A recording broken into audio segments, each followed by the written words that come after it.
الحمد للہ رب العالمین والصلاة والسلام علی خاتم النبیین اما بعد فاعوذ باللہ من الشیطان الرجیم بسم اللہ الرحمن الرحیم وَكَتَبْنَا عَلَيْهِمْ فِيهَا أَنَّ النَّفْسَ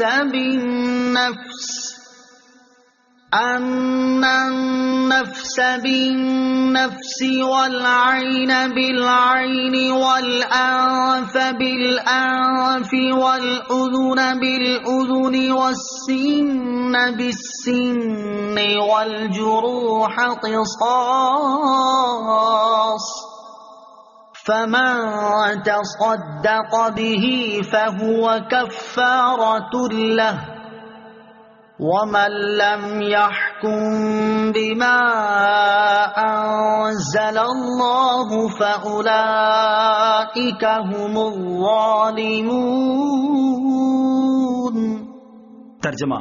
اور ہم نے تورات میں ان پر لازم کر دیا تھا کہ جان کے بدلے جان اور آنکھ کے بدلے آنکھ اور ناک کے بدلے ناک اور کان کے بدلے کان اور دانت کے بدلے دانت کا قصاص لیا جائے گا، اور تمام زخموں کا قصاص ہوگا۔ پھر جو دل کی خوشی سے خود کو قصاص کے لیے پیش کر دے تو یہ اس کا کفارہ بن جائے گا، اور جو اس کے مطابق فیصلہ نہ کرے جو اللہ نے نازل کیا تو وہی لوگ ظالم ہیں۔ وَكَتَبْنَا عَلَيْهِمْ، اور ہم نے ان پر لازم کر دیا تھا۔ اس آیت میں اگرچہ یہ بیان ہے کہ توریت میں یہودیوں پر قصاص کے یہ احکام تھے، لیکن چونکہ ہمیں ان کے ترک کرنے کا حکم نہیں دیا گیا، اس لیے ہم پر بھی یہ احکام لازم رہیں گے، کیونکہ سابقہ شریعتوں کے جو احکام اللہ تعالیٰ اور رسول کریم علیہ الصلوۃ والسلام کے بیان سے ہم تک پہنچے اور منسوخ نہ ہوئے ہوں، وہ ہم پر لازم ہوا کرتے ہیں، جیسا کہ اوپر کی آیت سے ثابت ہوا۔ آیت میں زخموں کے، اعضاء کے اور جان کے قصاص کا حکم بیان فرمایا گیا۔ اعضاء اور زخموں کے قصاص میں کافی تفصیل ہے، جس کے لیے فقہی کتابوں کا مطالعہ ضروری ہے۔ اور جان کے قصاص کا حکم یہ ہے کہ اگر کسی نے کسی کو قتل کیا تو اس کی جان مقتول کے بدلے میں لی جائے گی، خواہ وہ مقتول مرد ہو یا عورت، آزاد ہو یا غلام، مسلم ہو یا ذمی۔ حضرت عبداللہ ابن عباس رضی اللہ تعالیٰ عنہما سے مروی ہے کہ لوگ مرد کو عورت کے بدلے قتل نہ کرتے تھے۔ اس پر یہ آیت نازل ہوئی، فمن تصدق بہ، تو جو خود کو قصاص کے لیے پیش کر دے، یعنی جو قاتل یا جرم کرنے والا اپنے جرم پر نادم ہو کر گناہ کے وبال سے بچنے کے لیے بخوشی اپنے اوپر حکم شرعی جاری کرائے تو قصاص اس کے جرم کا کفارہ ہو جائے گا اور آخرت میں اس پر عذاب نہ ہوگا۔ بعض مفسرین نے اس کے معنی یہ بیان کیے ہیں کہ جو صاحب حق قصاص کو معاف کر دے تو یہ معافی اس کے لیے کفارہ ہے۔ دونوں تفسیروں کے اعتبار سے ترجمہ مختلف ہو جائے گا۔ تفسیر احمدی میں ہے کہ یہ تمام قصاص جب ہی واجب ہوں گے جبکہ صاحب حق معاف نہ کرے، اگر وہ معاف کر دے تو قصاص ساقط ہو جائے گا۔ وَقَفَّيْنَا عَلَىٰ آثَارِهِم بِعِيسَى ابْنِ مَرْيَمَ مُصَدِّقًا لِّمَا بَيْنَ يَدَيْهِ مِنَ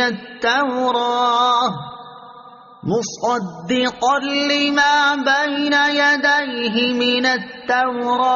وَآتَيْنَاهُ الْإِنجِيلَ فِيهِ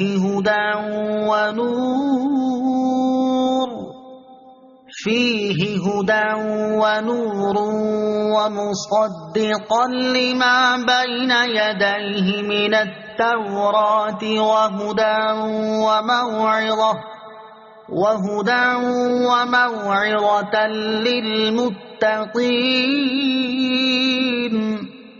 ترجمہ: اور ہم نے ان نبیوں کے پیچھے ان کے نقش قدم پر عیسیٰ بن مریم کو بھیجا، اس تورات کی تصدیق کرتے ہوئے جو اس سے پہلے موجود تھی، اور ہم نے اسے انجیل عطا کی جس میں ہدایت اور نور تھا، اور وہ انجیل اس سے پہلے موجود تورات کی تصدیق فرمانے والی تھی اور پرہیزگاروں کے لیے ہدایت اور نصیحت تھی۔ وَقَفَّيْنَا عَلَىٰ آثَارِهِمْ، اور ہم نے ان نبیوں کے پیچھے ان کے نقش قدم پر بھیجا۔ توریت کے احکام بیان کرنے کے بعد انجیل کے احکام کا ذکر شروع ہوا اور بتایا گیا کہ حضرت عیسیٰ علیہ الصلوۃ والسلام توریت کی تصدیق فرمانے والے تھے کہ تورات اللہ عز و جل کی نازل کردہ کتاب ہے، اور توریت کے منسوخ ہونے سے پہلے اس پر عمل واجب تھا۔ حضرت عیسیٰ علیہ الصلوۃ والسلام کی شریعت میں توریت کے بعض احکام منسوخ کر دیے گئے۔ اس کے بعد انجیل کی شان بیان فرمائی گئی کہ اس میں ہدایت اور نور تھا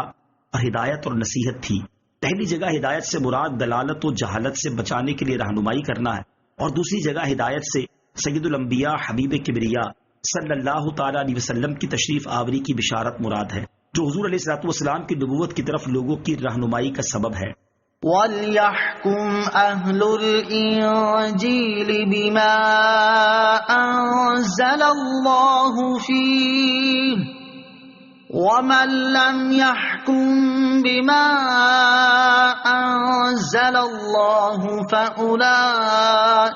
هُمُ الْفَاسِقُونَ۔